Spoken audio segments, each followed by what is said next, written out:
बिस्मिल्लाहिर्रहमानिर्रहीम। अस्सलाम वालेकुम।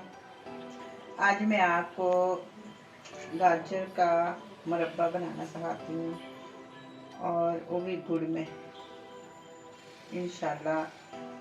ऐस मौसम के गाजर और बच्चों को खिलानी चाहिए। इंशाल्लाह आपको मेरी रेसिपी डिफरेंट ज़रूर पसंद आएगी।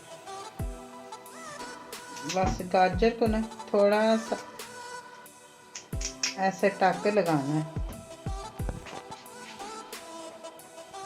ये देखो, इसको थोड़ा सा बस टाके लगाना है, इसके अंदर मीठा चला जाएगा और बस इसको जो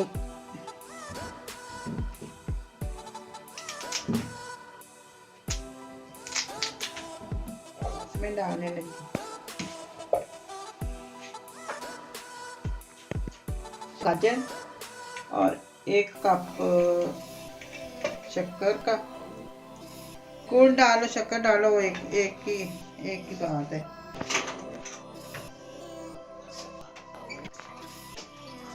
ये पौना कप में पानी डालना और इसको मैं बस पकने रख दूँगी। बिस्मिल्लाहिर्रहमानिर्रहीम। बस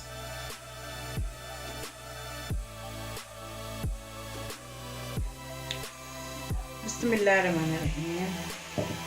देखो हमारा बिल्कुल गाजरों का मुरब्बा और बिल्कुल तैयार हो गया।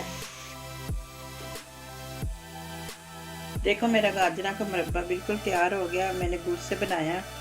आप भी इंशाल्लाह ये मेरी रेसिपी ज़रूर बनाएं और इंशाल्लाह बच्चों को बहुत पसंद आएगी। और दूसरा कि मेरी रेसिपी फॉलो करें और ट्राई करें।